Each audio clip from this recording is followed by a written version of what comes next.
नमस्कार, face beyond face में आपका हार्दिक स्वागत है। मैं हूं अतुल पाठक। टीवी 24 के इस खास कार्यक्रम में हम बात करते हैं एक विशेष शख्सियत से। और फेस बियॉन्ड फेस जैसा कि नाम है, आप समझ सकते हैं कि एक चेहरे के अंदर कितने चेहरे होते हैं, एक व्यक्तित्व में कितने व्यक्तित्व समाहित होते हैं। उन सभी व्यक्तित्वों को इस कार्यक्रम में समाहित करना मुश्किल नहीं, लेकिन नामुमकिन भी नहीं। हमारी कोशिश होती है कि जिस शख्सियत के साथ हम आपको रूबरू कराएं, उस शख्सियत के व्यक्तित्व के तमाम पहलू आपके सामने आ सके। आज हमारे साथ ऐसी ही एक शख्सियत मौजूद है जिन्हें आप बहुत बेहतर ढंग से जानते हैं, लेकिन उनके राजनीतिक कैरियर, उनके राजनीतिक सोच और समझ के साथ आने वाले भविष्य में उनकी योजनाओं पर उनके खुद के विचार क्या हैं, इसीलिए हमारे साथ आज चर्चा करने के लिए मौजूद हैं मध्य प्रदेश की राजनीति के बहुचर्चित चेहरे सज्जन सिंह वर्मा। सज्जन सिंह वर्मा जी, बहुत बहुत स्वागत है आपका फेस बियॉन्ड। धन्यवाद। तो सज्जन सिंह वर्मा के बारे में क्या कहा जाए, आम जनता उनके बारे में बहुत कुछ जानती है, लेकिन कुछ ऐसा भी है जो शायद नहीं जानती। हमने आज जब उनसे चर्चा की तो जाना कि कैसे उन्होंने राजनीति में कदम रखा। 1977 जब मध्य प्रदेश में कांग्रेस के विरोध में एक लहर चल रही थी, मध्य प्रदेश का पूरे देश में चल रही थी, उस वक्त यूनिवर्सिटी में एनएसयूआई का एक युवा निर्वाचित होता है। उस युवा का नाम होता है सज्जन सिंह वर्मा। वहीं से 1977 से राजनीति में उनकी शुरुआत होती है और उसके बाद वो कभी भी पीछे मुड़कर नहीं देखते। 1977 के बाद वो पार्षद के बाद विधायक बनने के बाद सांसद, मंत्री, ऐसा कोई पद नहीं मध्य प्रदेश की राजनीति में जिस पर न विराजे हो। सियासत की हम बात करें तो मध्य प्रदेश में सज्जन सिंह वर्मा एक ऐसा चेहरा भी है जो कहने में गुरेज नहीं करते, चाहे अपने पार्टी के अंदर की कोई बात हो या दूसरों की बात, कुछ भी हो, पूरी बेबाकी के साथ अपनी बात रखते हैं। सज्जन सिंह वर्मा जी, जैसा कि हमें पता चला कि 1977 में आप यूनिवर्सिटी के प्रेसिडेंट चुने गए, वो भी इंदौर, और उस वक्त एक प्रेसिडेंट चुना जाना कॉलेज का भी बहुत बड़ी बात होती थी, बहुत मुश्किलों से चुना जाता था, बहुत संघर्ष होता था। अचानक कैसे राजनीति में कूदे और फिर जो सिलसिला शुरू हुआ उसके बारे में कुछ बताइए। असल में मैं स्टूडेंट मूवमेंट से निकला हुआ एक व्यक्ति हूँ। मैं 1975 में जो आज ये बड़ी बड़ी बातें कर रहे हैं ना, नरेंद्र मोदी साहब, शिवराज साहब, इमरजेंसी लगी थी, मैं कांग्रेस का था। मैं भी मीसा में बंद हुआ था 1975 में, जून में जब मीसा लगी मैं भी बंद हुआ। मुझे उसका दुख इसलिए नहीं है कि हम छात्र राजनीति में थे, और छात्र राजनीति आप समझते हैं कि जब तक उफान पे ना हो ऐसी छात्र राजनीति करने का कोई मायने नहीं, कोई फायदा नहीं। तो हम लोग उद्दंड थे।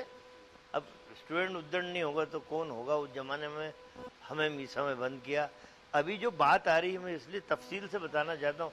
बड़ा अत्याचार हुआ साहब, बड़ा हम पे जुल्म ढाए गए मीसा बंदियों पे, इतनी भ्रामक और झूठी बात है। इमरजेंसी लगने की एक वजह थी, और हम जैसे कई राजनेता बीजेपी के में कांग्रेस के कई बंद हुए। हमने भेदभाव नहीं किया कि बीजेपी का खराब है तो उसी को बंद करो। कांग्रेस में भी जो कहीं ऐसा लगता था कि स्टूडेंट मूवमेंट में गड़बड़ हो सकती, हम लोग भी बंद हुए। हमें खेलने की सुविधा सारे लोगों को, कैरम खेलो, वॉलीबॉल खेलो, डाइट में हर चीज़ मिलती थी। ये जो अभी मैं 4-5 दिन से देख रहा हूँ, एक उद्देश्य बीजेपी ने बना लिया कि मीसा बड़ी खतरनाक थी, इमरजेंसी बड़ी खतरनाक थी, जेल में अत्याचार हुआ। मेरे साथ कई बीजेपी के लोग बंद थे। मेरा दोस्त है महेंद्र हार्डिया, भी एमएलए मंत्री भी रहा, मेरे साथी मेरी बैरक में ही था। कितने हम लोग आनंद पूर्वक रहे। तो मैं ये बताना चाह रहा हूँ कि झूठ भ्रामक प्रचार मोदी शिवराज जैसे लोग कर रहे हैं। 1977 में मैं इंदौर विश्वविद्यालय का चुनाव लड़ा और बीजेपी के डॉक्टर अरुण अग्रवाल को हरा के मैं विजय हुआ। पूरे मध्य प्रदेश में मैं शायद अकेला था उस समय, क्योंकि सुंदरलाल पट्टा, वीरेंद्र सकलेचा ये मुख्यमंत्री थे। तो राजनीतिक सफर, स्टूडेंट मूवमेंट से जो व्यक्ति निकल के राजनीति में आता है, बिल्कुल एक अलग पैटर्न होता है, एक अलग दिशा राजनीति की होती है। और ईश्वर की कृपा है कि मेरा वो सफ़र आज भी आबाद गति से चल रहा है। 5-6 बार एमएलए रह लिया, 2-3 बार मंत्री रह लिया, सांसद रह लिया, और राष्ट्रीय सचिव कांग्रेस, मध्य प्रदेश का वाइस प्रेसिडेंट, जनरल सेक्रेटरी, तमाम सारे उन पदों को कर्तव्य समझ के मैंने ईमानदारी से निभाया। तो मन में संतोष है कि नहीं, मेरा राजनीतिक सफर आम जनता के लिए सुखदायी। तो आप जब स्टूडेंट पॉलिटिक्स में एंटर कर रहे थे तो तभी आपने कसम खा ली थी कि कांग्रेस में रहेंगे, या कहीं मौका नहीं मिला दूसरी पार्टी में जाने का? नहीं, ऐसा नहीं है। एक विचारधारा बन जाती है कॉलेज में, जब हम लोग पदार्पण करते हैं तो एक विचारधारा के साथ जुड़ाव हो जाता है। तो वो उस समय कांग्रेस का ही वर्चस्व होता था, और कांग्रेस भी उस समय टैलेंट को पहचान के स्टूडेंट पॉलिटिक्स में आगे बढ़ाती थी। तो उस समय भी सारे राजनेता कांग्रेस के थे, कांग्रेस की सरकारें होती थी। तो 1971 में कॉलेज में भर्ती हुए थे, और उसी समय से कांग्रेस के साथ में मिलके उसकी नीतियों पे विश्वास करके चलते रहे, और उनकी कांग्रेस की नीतियों को खूब आगे बढ़ाया। और ये बात भी मैं कहना चाहूँगा कि इस देश में आज भी गांधी की विचारधारा की ही विजय होगी, गोडसे की विचारधारा हमेशा परास्त होगी।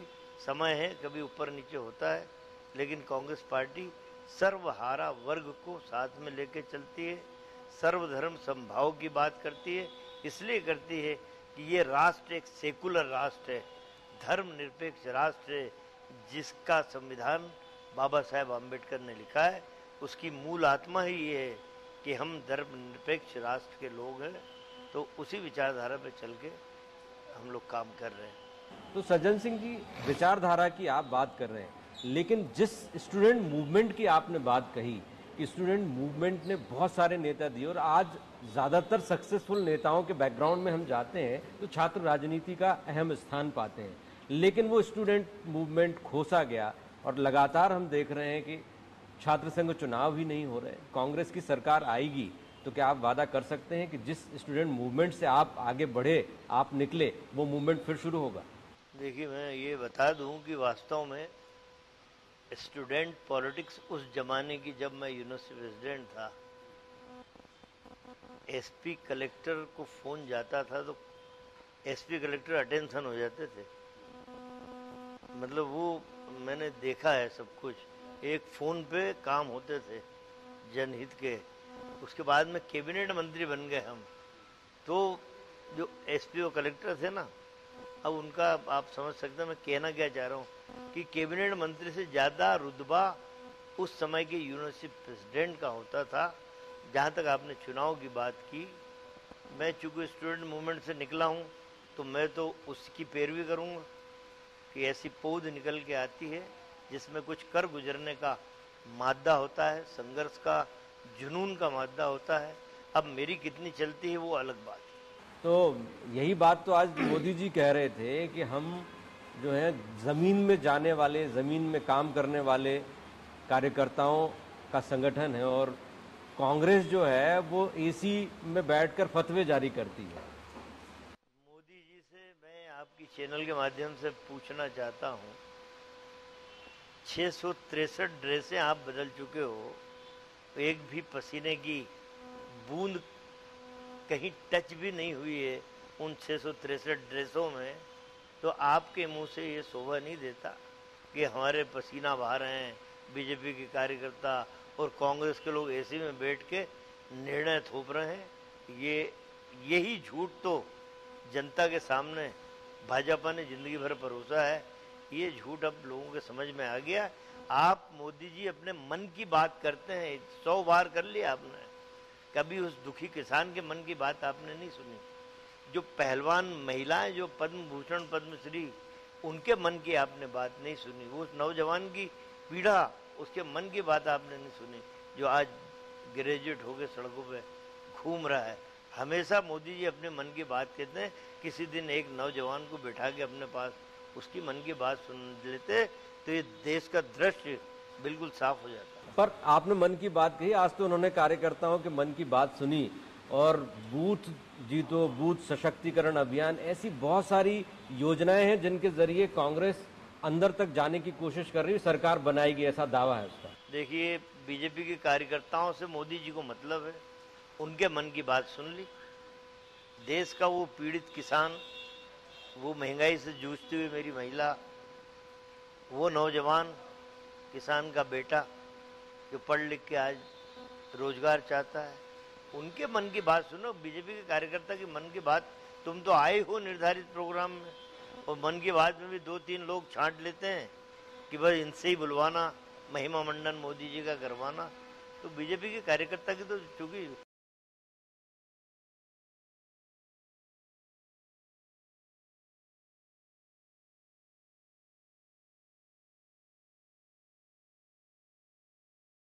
शीर्ष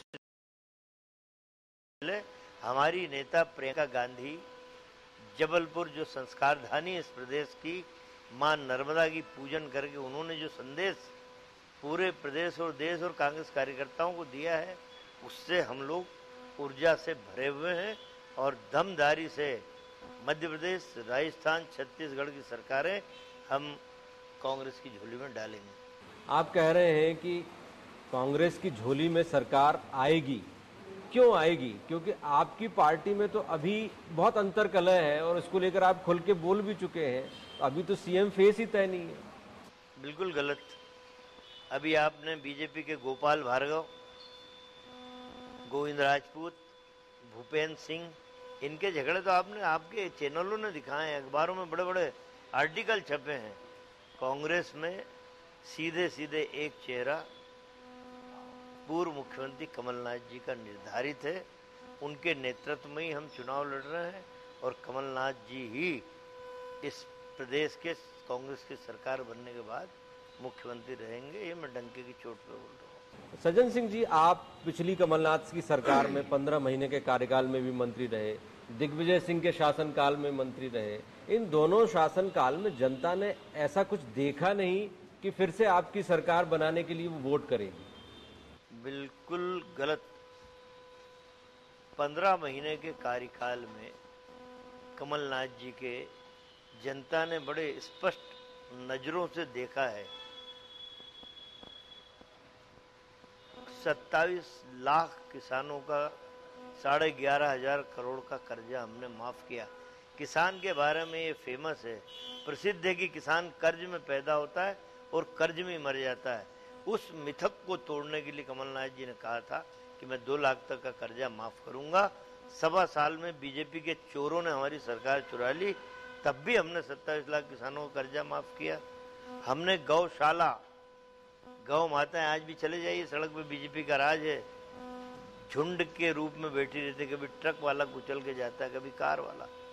कमलनाथ जी ने कहा मैं इन गौ माता की संरक्षण के लिए गौशालाएं बनाऊंगा। 1000 गौशालाएं बनाई, 3000 गौशालाओं की आधारशिला रखी। हमने वो निराश्रित वृद्ध, उनकी 250-300 रुपये पेंशन थी, हमने हम 1000 करेंगे, 600 करी। अगले साल 1000 करने वाले थे, सरकार चोरी हो गई।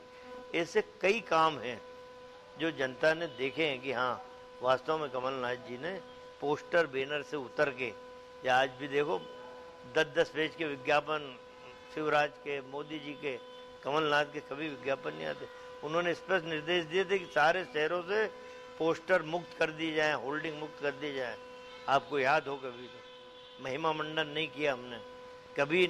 कमलनाथ जी नरेंद्र मोदी जी की तरह केदारनाथ की गुफा में जा रहे हैं तो कैमरा लेके जा रहे हैं, कमलनाथ ने कभी नहीं किया। हमने मेट्रो की आधारशिला रखी इंदौर में, भोपाल में, वो जनता को याद है।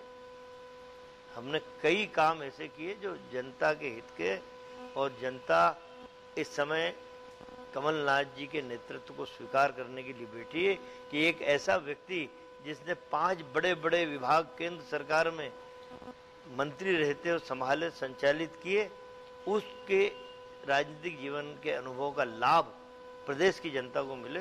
जनता आतुर बैठी कमलनाथ को बना। सज्जन सिंह जी, बीजेपी के पास कहते हैं कि कैडर बेस कार्यकर्ता है, अब तो उनके साथ साधु संत महात्मा धर्मगुरु भी हैं। आप भी पटाने की कोशिश कर रहे थे लेकिन वो उनके पक्ष में नजर आते हैं। बिल्कुल पटाने की कोशिश नहीं की। कोई दरवाजे पे आ गया तो दरवाजा तो हर किसी के लिए खुला रखते हैं। जो पवित्र मन से आता है, पवित्र उद्देश्यों से आता है, उसके लिए तो दरवाजा खुला। यहाँ तक आप केडर बेस, क्या होता है केडर बेस, कितना भ्रष्टाचार कर रहे हैं आप। एक कार्यकर्ता का उठा के देख लीजिए, बीजेपी के एक टूटी साइकिल थी, आज स्कॉर्पियो में घूम रहा है। ऐसा कौन सा चमत्कारी बिजनेस मिल गया? तो केडर बेस, अब आप जरा देख तो लो जाके क्या हालात है। युद्ध चल रहा कार्यकर्ताओं में, छोटे छोटे पदों को लेके, पार्षद का पद, जनपद सदस्य का पद, सरपंच का पद, बड़ा इस समय द्वंद्व है बीजेपी के अंदर। पर आरएसएस और बजरंग दल जैसे राष्ट्रवादी संगठनों का बैकअप है उसके पास।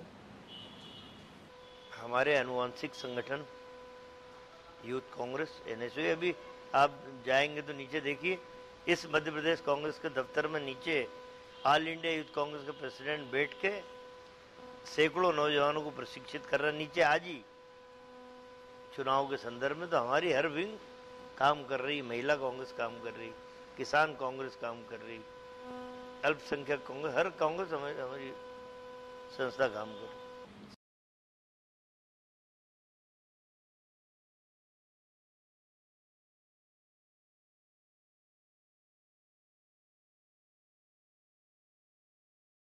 सर एक और पता चली तो ये तो मैनिपुलेशन हो गया, तो फिर कैसे जीतेंगे? क्या ऑफर था, क्या आपके पास जानकारी है? देखिए ऐसा है,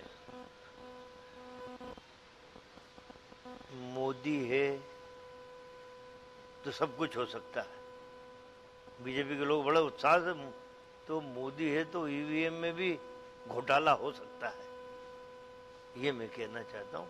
पर हमें डर नहीं है, जो तुम में कुवत हो उतनी कर लेना। उसके बाद भी मध्य प्रदेश की जनता इतने जबरदस्त तरीके से कांग्रेस को बहुमत देने को तैयार है कि तुम्हारा ईवीएम का जादू भी उसके आगे टिक नहीं पाया। एक आम निष्ठावान कार्यकर्ता, मेहनतकश कार्यकर्ता टिकट चाहता है, लेकिन अभी तो कई नेता टिकटों का खुद ही ऐलान कर रहे हैं। आपने भी देवास में एक को टिकट दे दी। देखिए आदमी चुनाव लड़ चुका है, 28 चुनाव में मेहनत कर रहा है। यदि कोई व्यक्ति मुझसे कहता है मेरा जन्मदिन है, उसके परिवार के कहते मुझे तोहफे में, मैं ये आशीर्वाद दे सकता हूँ कि चुनाव लड़ो, जीत क्या भाई, उस दिन जन्मदिन था उसका जिसके लिए आप कह रहे हैं, उन्हें भैया कुछ मुझे तोहफा, मैंने चुनाव लड़ो जीत क्या भाई, यही आशीर्वाद देता हूँ। बात यह है कि कई जगह टिकटें हमारी तय हैं, कई जगह सिंगल नाम, कई जगह उनको कमलनाथ जी डिक्लेयर करेंगे, हम लोगों को अधिकार नहीं है डिक्लेयर करने की बात। सर इंटरव्यू के आखिरी चरण में 2-3 सवाल आपके व्यक्तिगत जीवन से जुड़े हुए। एक एजुकेशन में भी आपने एक एक्सीलेंस हासिल किया, स्टूडेंट राजनीति से आप आगे बढ़े। राजनीति की वर्तमान दिशा और दशा, कभी आपको लगता है कि जैसा होना था पॉलिटिक्स को वैसा अब नहीं है, इसमें सुधार की गुंजाइश, और आप यदि सरकार में आए तो ऐसी क्या उम्मीद की किरण जनता के बीच में आप देना चाहेंगे कि ये सरकार वास्तव में उनकी सरकार होगी? देखिए मैं बड़ी लंबी बात तो नहीं करता, लेकिन मैं आज़ादी के बाद जब डिवीज़न हुआ कांग्रेस के बारे में बता रहा हूँ। हमने विस्थापितों को पूरा प्रश्रय दिया, चाहे बैरागढ़ देख लो, इंदौर की सिंधी कॉलोनी, आप जिस शहर में चले जाओ, कटनी चले जाओ, हमने किया। स्वतंत्रता के बाद हमने किसी जाति धर्म के लोगों में भेदभाव नहीं किया। लेकिन मुझे दुख इस बात का है कि आज जो एक धर्म जाति मजहब का एक धीमा धीमा जहर भारत की फिजाओं में फैला हुआ है, इसे हम नष्ट नहीं कर पा रहे हैं। मुझे दुख इस बात का है कि वो स्वतंत्रता संग्राम सेनानी जिन्होंने अंग्रेजों के छक्के छुड़ा के भारत को स्वतंत्रता की सांसें दिलाई, उन स्वतंत्रता संग्राम सेनानियों की बूढ़ी आंखों के सपनों का भारत हम नहीं बना पाए, इसका मुझे दुख है। कोशिश करेंगे कि नेक नीति से कर्तव्य पथ पे चलते हुए एक ऐसे भारत का निर्माण करें जो वास्तव में धर्मनिरपेक्ष हो, सबको साथ लेके चलने का हो, सर्वधर्म संभाव की भावना हो। आखिरी सवाल आपके व्यक्तिगत जीवन से जुड़ा हुआ, आप परिवार को कितना समय देते हैं, आपके शौक क्या है, और सज्जन सिंह वर्मा यदि राजनीति से रिटायर हुए तो क्या करेंगे? परिवार को कहाँ समय दे पाते हैं, यही पूरा कांग्रेस ही एक परिवार हो जाता है। जिस क्षेत्र से आप चुन के आते हैं वो आपका परिवार हो जाता है। तो परिवार को अलग करना मैं ठीक नहीं समझता। परिवार की परिभाषा समग्रता की ओर है कि सारे जो आपको चुन के आज नेता बनाते हैं वो भी तो आपका परिवार है। कांग्रेस का वो कार्यकर्ता आपके लिए झंडे उठाता वो भी तो आपका परिवार है। वो समग्र परिवार के बीच में ही रहते हैं। और मेरा बैडमिंटन का बड़ा अच्छा खिलाड़ी रहा हूँ, ज़बरदस्त खूब खेला है बैडमिंटन। पैर के ऑपरेशन तक हो चुके हैं। मुंबई के डॉक्टर अनंत जोशी जिसने कपिल देव, सचिन इन सब के ऑपरेशन किए, उसी डॉक्टर से मैं इतना खेला हूँ कि मुझे मिडिल मेनिस्कस का ऑपरेशन कराना पड़ा। तो बैडमिंटन और क्रिकेट दो ही खेल हम लोग खेले। और राजनीति के बाद यदि आप राजनीति से कभी ब्रेक लेते हैं? साहित्य का मुझे बड़ा शौक है। मैं कई विदेश यात्रा करी तो मेरे साथ किताबों का एक पुलिंदा जरूर जाता है। मुझे पढ़ने का बहुत शौक है। जितने भी अपने महान लेखक, तो क्या वो लेखक से बहुत ऊंचे की चीज़ें, मुंशी प्रेमचंद जैसे, भगवती शरण वाजपेयी, भगवती शरण वर्मा, ये बड़े पुराने लेखक हैं। इनकी किताबें आज पढ़ लो आप तो आपको लगेगा कि हम उस भारत के चित्र को देख रहे हैं। पढ़ने का मुझे बहुत शौक है। तो निश्चित रूप से अध्ययन नहीं बोलेंगे उसे, अध्यापन कार्य उन लेखकों का जिन्होंने अपने जीवन का निचोड़ उन पुस्तकों में डाला है वो करूँगा। और जो साधारण एक जीवन होता है उस जीवन को अच्छे ढंग से स्वाभिमान के साथ जीने का यही एक निश्चय। अभी तो मैं जवान हूं, सज्जन सिंह वर्मा की उम्र का अंदाजा उनके चेहरे से नहीं लगाया जा सकता। 71 वर्ष की उम्र में भी एक जवान राजनेता की तरह वो कार्यकर्ताओं में जोश भरने की कोशिश करते नजर आते हैं और राजनीति में वो एक अलग मुकाम हासिल करें और आगे बढ़ें और अच्छे पदों के साथ जनता की सेवा कर सकें, यही हमारी शुभकामनाएं हैं। टीवी 24 पर आज फेस बियॉन्ड फेस में इतना ही। अगले हफ्ते नई शख्सियत के साथ फिर हाजिर होंगे। तब तक के लिए अतुल पाठक को इजाजत दीजिए। नमस्कार, धन्यवाद। धन्यवाद।